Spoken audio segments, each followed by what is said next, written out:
Hello and welcome back. And we are going to continue with our sessions on diasporic fiction, particularly Jhumpa Lahiri's Namesake. And we are going to continue with chapter 3 and 4 in this session. So, without much further ado, let's start with a discussion on chapter 3 and 4. Chapter 3 and 4 are uh, essentially they are the middle of the novel, right? In the earlier two chapters we saw this family, this couple that has moved from Calcutta to USA, and uh, they are they are a young couple. They start a family and they are establishing themselves. They're a migrant family establishing themselves in USA. In this session, in these chapters, we see the next phase. We see the passage of time in these chapters. We see their son Gogol growing up. We see various stages of his life, and with the stages of his life, we see Ashima and Ashok settling down in America. We see it through the changes in their home. They finally buy a house. They buy 67 Pemberton Road, which is their little piece of America. Chapter 3 is also about the birth of Gogol's sister Sonia. So we see that the family is kind of, family is growing. They're also settling down, so they're kind of rooting themselves in America. We see Gogol, as I said, we see him growing up. We see him in the kindergarten. We see him where he chooses his name. The parents want to call him Nikhil, but he chooses and he tells the teachers that he wants to be called Gogol, and therefore, in a way, the name is his choice. We also see birth of Sonali, right? Sonali. And Gangulis are careful about choosing the name beforehand this time. As a family and connection with and as a family with and connection with Calcutta dwindles, we see that the family is growing in America. So the theme rerouting and diaspora as a process of rerouting in a new place. Most importantly, the house they buy, which is like a symbol of finally making a home, finally putting down roots, owning a piece of America. All this is evident from the name, from the house, from the name of the neighbors. Like, they have neighbors like Johnsons and Mertons. In a way, they are rooting themselves amongst American culture, American society, American people, and so on. So let's go and read a little bit. So chapter 3 starts in 1971. It has already been some years that they have been in USA, and now they move to a university town outside Boston, and they are, for now, as far as they know, they are the only Bengali residents, but it's a historic city, so we can see that they're becoming a part of American cultural landscape. They move to a historic city with colonial architecture. There is a white steeple church, and so on. More importantly, personally, Ashok is settled into a career. He's hired as an assistant professor in the university. He has, in exchange of teaching 5 classes, he earns $16,000 a year. He has an office. He has a name on the door, and he shares, along with other members of of the department, an elderly secretary. And we see how this is very different. The life here is very different from what they have lived till now, especially the way they were in Calcutta. But this job is everything, as he proclaims, this job is everything he has dreamed of.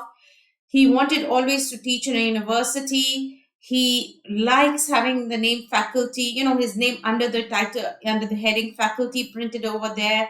So, all these things. So, he has found his niche, he has found his place in America. And he still keeps up. He reads international newspapers. He reads about U.S. planes bombing Viet Cong. He also reads about Naxalites being murdered in the streets of Calcutta, India, and Pakistan, going to war in 1971. So he keeps up with all these things, but these things are far away from his life, right? He's not, India Pakistan war is going on back in India. His life is far, far away. He wanders up in the library's sun filled, unpopulated top floor, and then he looks at literature, especially his favorite Russians. So He has found his niche, he has found his place in America. Ashima, on the other hand, is still has adapted, right? According to her husband, she has adapted. She no longer talks about going back to Calcutta, but that does not make her life easy. For Ashima, migrating to suburbs feels more drastic. She wishes Ashok had chosen the position at Northeastern so that they could have stayed in a city. So it is more distressing than moving from Calcutta to Cambridge. So she keeps on moving, following her husband, and still, just like she had no say moving to America, she does not offer any say when they move from Calcutta to Cambridge. Sorry, from their earlier house to Boston. Uh, I think these are particularly evocative lines describing the experience of being a foreigner, of being a migrant or diasporic.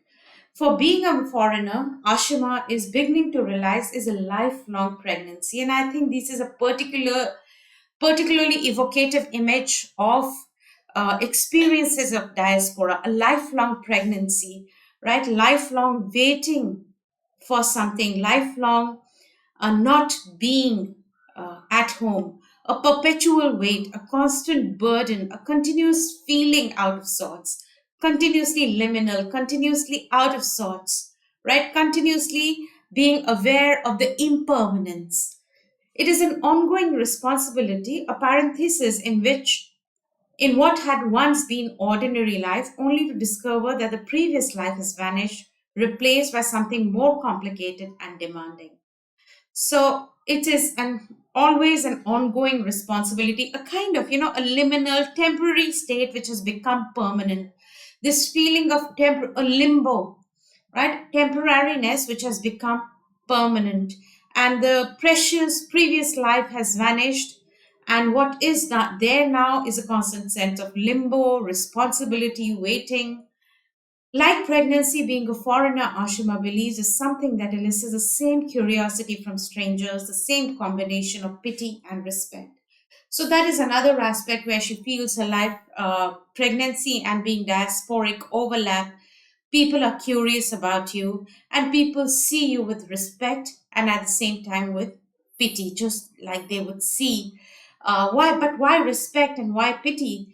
Maybe respect for the courage that you had to move from part of the world, leave home and move from one part of the world to the other. And pity also because embracing that vulnerability, embracing that feeling of being an outsider, of being permanently in a limbo, is something that, that everyone would feel sorry. Although they admire, they also feel sorry about that.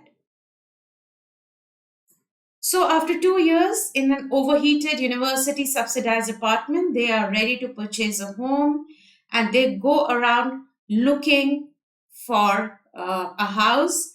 And most of the houses they look in, instead, they look on ordinary roads where plastic wading pools and baseball hats are left in the lawns. All the houses belong to Americans, shoes are worn inside, trays of cattle litter are placed outside the kitchen, etc.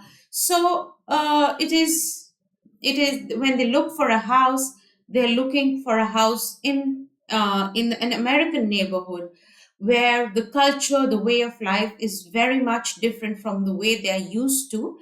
But it seems that they are ready to put down their roots. In the end, they decide on a shingle two-story colonial in a recently built development, a house previously occupied by no one. Right? So it is. They are. It's almost like they're pioneers. They are new. This is their quarter acre of land, this small patch of America to which they lay claim. Nobody has claimed this land before. They are the one. This is their small patch of America. It's almost like, continuously we see that earlier on, Massachusetts, coming to Massachusetts, later on, when Gogol visits the cemetery, this parallel between the migrants, right? This new set of migrants and the pioneers who had migrated to America once upon a time, centuries ago. There is a constant. The novel draws a very subtle parallel between their position and and the position of contemporary migrants. For Gogol also, so when they move to their new house, for Gogol also is it's a day to remember for the parents as well as a child. He will remember the warm, bright summer's day when the topsoil was poured from the back of the truck and stepping onto the sun deck a few weeks later, with both of his parents to see thin blades of grass emerging with both of his parents to see the thin blades of grass emerging from the bald black lawn. So it's like really we do see imagery of uh, their small patch rooting, planting themselves, growing in the soil. So we really see with this house, buying this house, we really see imagery of rooting, planting themselves into the families planting themselves into a new soil. So Lyra uses this metaphor, this imagery of soil, seeds, planting, to discuss the experiences, the memories of the diaspora as they root themselves, find a home in the new place. But finding a home in a new place does not mean that they have really forgotten the old country, right? They have not really forgotten where they come from, and the parents try to keep India alive by taking the reminding them of their, they see the photo albums, they remind them of the pictures of Gogol's grandparents, uncles, aunts, although the child does not remember. The mother teaches him to memorize four-line children's poems by Tagore and the names of the deities adorning the ten-headed goddess Durga during puja. Saraswati with her swan, Kartik with his peacock on her left, Lakshmi with her owl, and Ganesh with his mouse on her right. So they try to keep the culture alive. They try to keep India alive. So being diaspora, being diasporic is belonging to two places at the same time. So they try to keep India alive. And Gogol, as he learns all this, he also watches Sesame Street and the Electric Company in order to keep up with the English he uses at the nursery school. So there is a nursery school, there is a world outside the American world to which Gogol comfortably belongs. But at the same time, there is a world of origin. There is a sense of home back in India, which Ashok and Ashima try to keep alive for the children. So here, as I say, he doesn't really wish to take a new name, and this is important because later on, the name he is the one. I mean, when he becomes a teenager, he starts to get embarrassed by the name. But at the moment, the idea of taking a new name, the parents want to call him Nikhil, but taking a new name is frightening. He doesn't know. He doesn't know how to be Nikhil. He's comfortable, and the father promises him that to me and your mother, you will never be anyone but Gogol, right? The duck noun is going to be there. The family name, the family is going to be there. So, uh, but he needs to take a formal name and the name for the school, the name for the world outside. The parents choose Nikhil, but Gogol is so young at the moment. He does not understand. And at this moment, he makes a choice and he tells the school that he wants to be Gogol and the parents can do little about it. He continues to be Gogol in his school documents. In a way, this is a learning experience uh, for Ashima and Ashok also, because when they have the next child, when they give birth to a daughter, they are more prepared with the name this time, right? We see the cultural clash that comes over the name. Ashok and Ashima wonder shaking. They don't press the issue. They're still a little uncomfortable dealing with authority in America, and so when the son chooses a name and the teacher insists on calling him Gogolji, Ashok and Ashima do not press. The only thing they can do is be more careful when they name their daughter. So Gogol continues to be gogol in school. Another aspect of finding a home, rooting themselves in America, is one, of course, we see the symbolism of the houses, but we also see the growing community. So they create a little Calcutta in America as their lives in New England swell with fellow Bengali friends and members of that other former life. Those who know Ashok and Ashima not by their good names but as Monu and Mittu slowly dwindle. This is a home and family back in India. So as as this diasporic community swells in America and the Bengali friends become a part of their lives, India recedes further and further away into the past. The family is dwindling, more deaths come, more telephone calls startle them. In the midnight, more letters arrive in the mailbox informing them of aunts and uncles no longer with them. So the family is dwindling, and in a way, we can say that even India in itself is dwindling away from their life. Their life is now in America. So we see the process of moving. It's not a single journey. It's not, the moment they fly from India to USA, but it's a journey that happens over a period of time. Buying the houses, leaving the house, the family dwindling, being forgotten, fading away from memory, family members. Uh, you're surprised to hear from long lost family members, so family dead, lost in India. So India is slowly receding as America becomes the center, or the life in America becomes more and more central to them. They hear the news, they hear the voices on phone, but it is far away. It's not a part of their day to day life as the life in New England is like. They will never breathe. So the damp of New England morning, see smoke rising from neighbors' chimney. So these are the people in India would never, just as people in India would never know their life now. Uh, Gangulis are far away from the lives of the people in India. And as I said, they are slowly adapting to American way of life.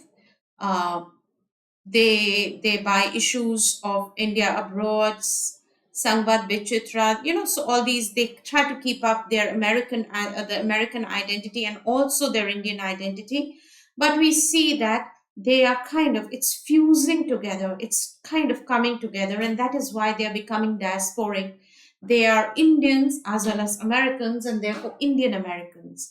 So they learn to roast turkeys, albeit rubbed with garlic and cumin and cayenne at Thanksgiving. So they start to celebrate Thanksgiving, to nail a wreath to their door in December. So they make snowmen, they color boiled eggs, boil it in pink on Easter. So they celebrate all these American festivities, almost with the same progressively increasing fanfare. They celebrate the birth of Christ, and even the children look forward to far more than worship of Durga and Saraswati during the puja. So, for the parents, these Indian festivals are important, but for children, slowly the American festivals are kind of taking their place. This transition is not easy. It is not easy on anyone, especially on Ashok and Ashima in their choice to leave India behind. They are at the same time they don't want to leave, embrace America. They still want to retain their Indian identity, and that I think is a central problem paradox of being of the diaspora, right? So about finding a new home, but at the same time belonging to the older home, a sense of identity, Indian identity that Ashok and Ashima want to retain. But at the same time, they are no longer Indian, they are living in America. So they try to take the children along to watch Apu Trilogy, which is Indian films. They go to watch Indian dance performance. They go to hear Indian music, Kathakali dance performance, sitar performance. They go and they send the children to learn Bengali, to Bengali language and culture lessons every Saturday. So this is something that we see very common in diasporic communities, trying to retain their roots, trying to retain their culture, against the flow of time, against the flow of generations. Learns to read and write ancestral alphabet, right? So we see that Jhumpa Lahiri is using all these uh, uh, terms, ancestral alphabet, as if it's a part of his heritage, right? So reminding us of this heritage. So he learns the alphabet. He learns to read uh, about Bengali Renaissance, Subhash Chandra Bose, the leaders, and so on. And although he hates it, he still, the parents do make a point that he learns all this. So they try to give him or pass on the heritage and culture against the flow of time, as I said, against the flow of generations, against the in kind of resisting the influence of the place that they are growing up. The parents still try to do that. So that in that effort of the parents and Gogol's resistance, we see the central paradox of diasporic identity, right? The wish to retain, unless, if they are not, if they don't retain their Indian identity, they are no longer diasporic. They would become American. They are Indian American only because they retain a part of their identity, they retain the heritage, they retain the memories. Without that, they would be Americans. So they do try to retain that uniqueness of identity, memories, which kind of make them unique. But it is really difficult with each and every generation. Diaspora faces this anxiety that the home culture is getting more and more diluted. So diaspora is getting more and more diluted.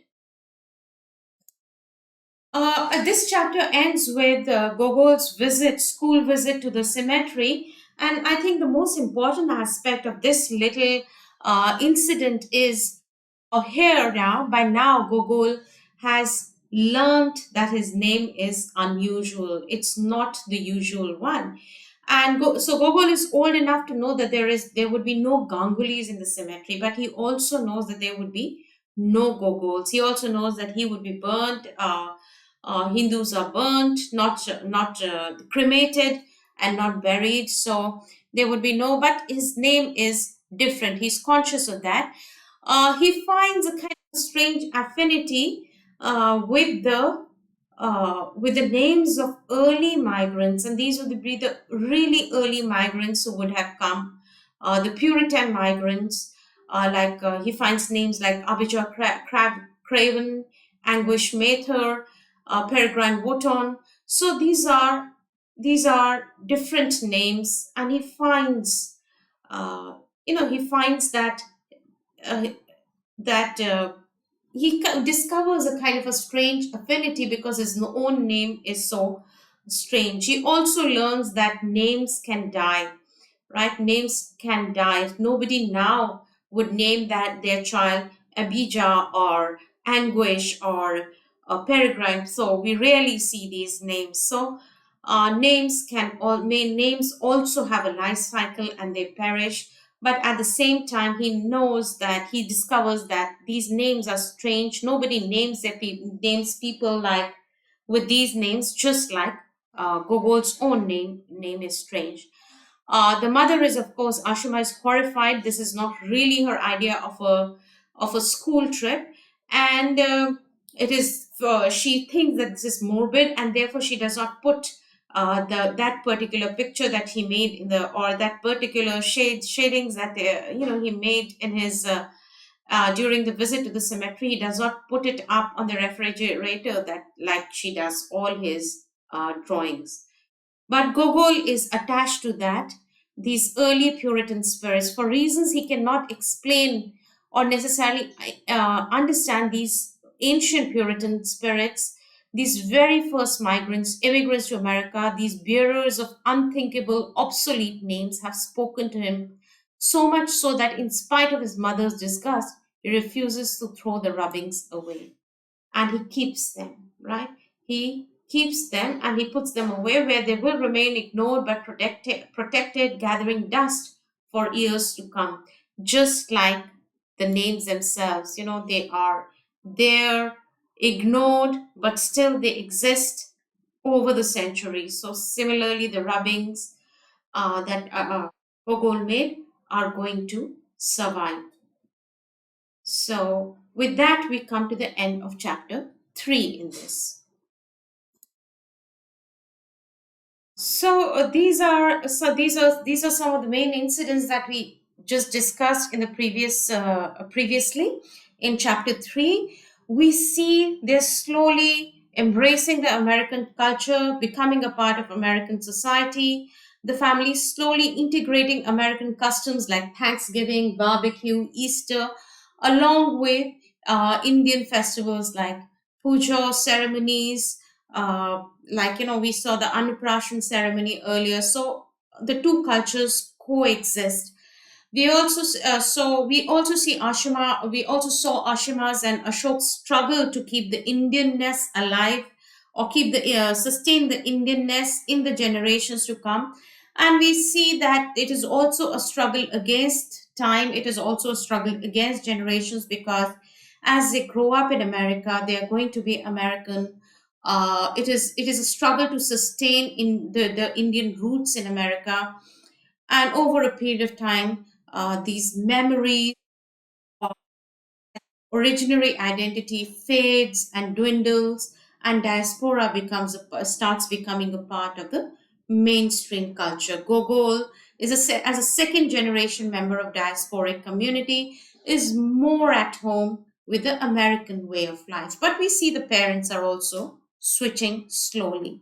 There is a reference for Ashok uses traditional switches from traditional blades to safety razors. They do a pizza party in chapter 4 at the start on his 14th birthday. They do a pizza party. So we see that they are slowly uh, transforming, they're slowly becoming American. The preoccupation with the name continues. He realizes that Gogol is a strange name. It's not a Bengali name. It's not an American name. His parents do tell him that it is a Russian name. It is difficult and strange for the Americans who cannot see at the reference to the Russian author. So for the father, the name has meaning, but for the rest of the society, Gogol's friends, Gogol himself, the name does not have meaning. He discovers That is why he discovers an affinity to these people who had died long ago, these Puritans who had died long ago, and their strange names that he finds in the cemetery. He discovers a sense of solidarity with them. Uh, on his 14th birthday, now let's go to chapter 4, which is mostly about his 14th birthday, their Indian holiday, and also about the introduction of Nikolai Gogol at school, and at the end, Gogol once again choosing his name, but this time a different name, and he tells the girl that he has met at a party that his name is Nikhil. So let's quickly have a read. Let's go quickly and read chapter 4. So 14th birthday, like most events in his life, it is another excuse for his parents to throw a party for their Bengali friends. So they have created this little Calcutta in the US, and they kind of, just like families, they kind of find excuses to get together, and the birthdays of the children is one such excuse apart from the festivals. Of course, he celebrates with his own friends, with a pizza, ping pong in the den, and so on. And I think Ashima finds this pizza party with his friends more stressful. Uh, all this is than cooking for all these number of Bengali friends that are going to come. She finds it easier to cook for them. She finds the visit of the American children more stressful, right? All this preparing for the party for Bengali friends is less stressful than the task of feeding handful of American children, half of whom always claim that they are allergic to milk, half of them refuse to eat crusts of their breads, and so on. So a little, she's still, Gogol might feel, he sees himself to be a part of American culture. Ashima is still on the peripheries. She still feels she's on the peripheries. She's more with the Bengali people, women dressed in saris, uh, and all of them getting together, playing a game of poker. Uh, they are his mashis and meshos, honorary aunts and uncles. So it's like a surrogate family. So, in absence of the real family, there are surrogate families. Uh, these new community, these friends, the community that they form becomes a kind of a surrogate family for Ashok, Ashima, as well as their children. I think this is also an interesting part because here we see Moshumi for the first time. She becomes an important character later. So she is a girl. They have just moved from America. She wears glasses. And she's not really interested in playing. She is more interested in reading her novels, and she hates American television. That's what we know about Moshumi at this point of time. Of course, this is a part where Ashok gives the book, the short stories of Nikolai Gogol. He gave on the 14th birthday. He gives it as a present to his son. The son does not really, at this point of time, does not really like Russians. Does not understand the significance of the name. He does not know about Ashok's accident and how he was barely saved, and that too by this page from Gogol's story. So he does not know all that. He would have preferred more, more contemporary literature like Hitchhiker's Guide to the Galaxy or the latest copy, another copy of The Hobbit. But the father does give it, and we see a kind of, Ashok tries to communicate, but we see a kind of a barrier. Their father is Ashok, we know, is a very undemonstrative person. He's not able to express himself. We do not see him as a man of many words. So there is still a barrier that the father and the son are not able to overcome. All that Gogol is interested is a picture of Nikolai Gogol, and he does not really like Nikolai Gogol, and he's very relieved to see that there is no resemblance between Russian author and Gogol Ganguly, right? He's relieved that he does not resemble Nikolai Gogol. But at the same time, we can see that his name has become a source of discomfort. By 14, he's already feeling uncomfortable. He hates having to constantly explain his name. At the moment, he does not really understand the significance of of the name. So the name is just like a burden, just like an irritation with that his parents would give him that name, which is neither Bengali nor American, but a Russian name. He feels that other name, like he has an Indian boy in the school named Jaydev and has gotten people to call him Jay. So he feels that the any name would be good, but Gogol.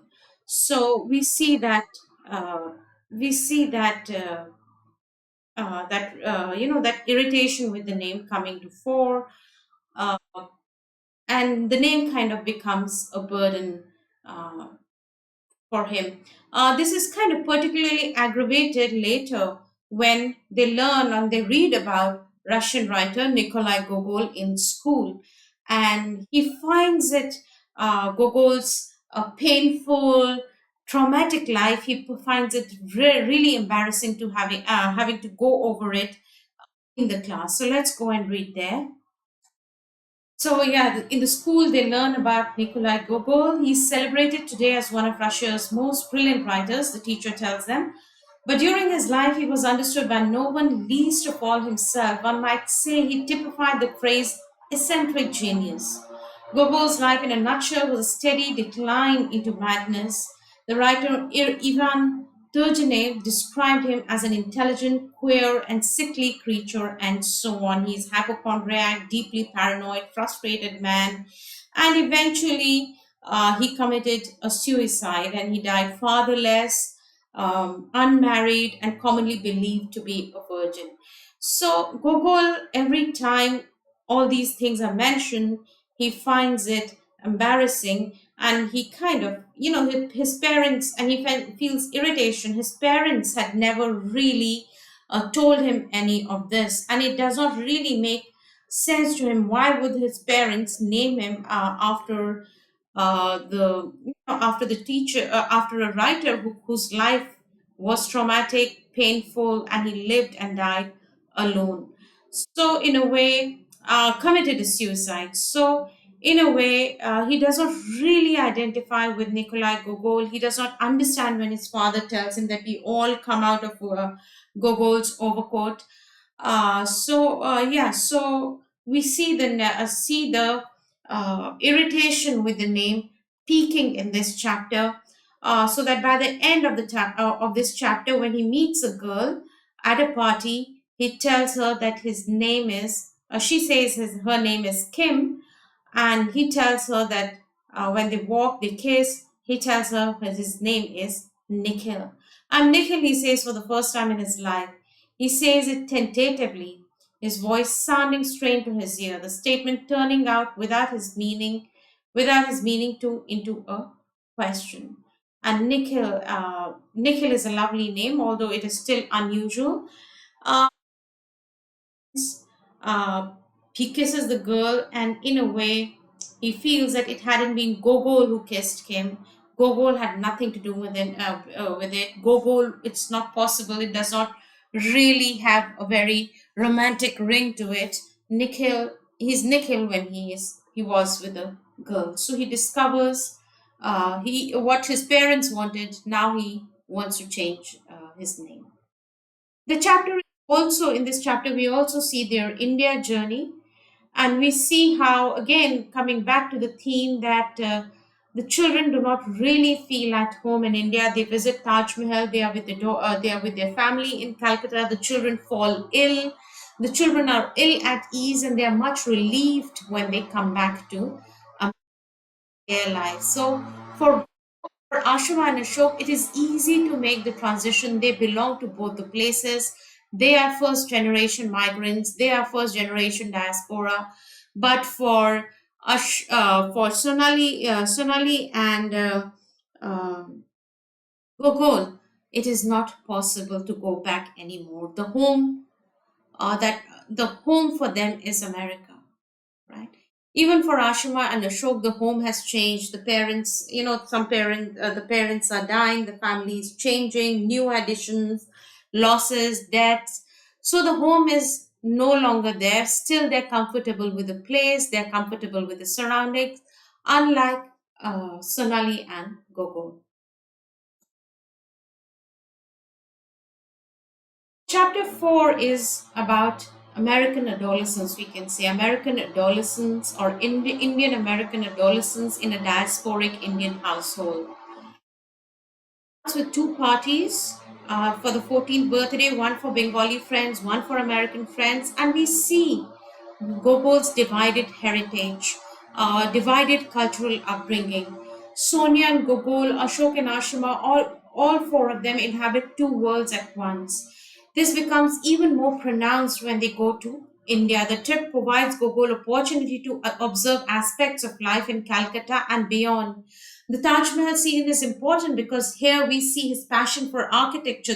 That's where we see his passion for architecture for the first time. But in America, we see Gogol leading a kind of a double life where he sneaks out with friends, kisses a girl. He's basically an American adolescent outside the house. So we see it is a chapter about divided adolescence. It is a chapter, these two are chapters about the struggle with name, that the names are a very slippery business, just like he lost his real name when the grandmother's letter got lost.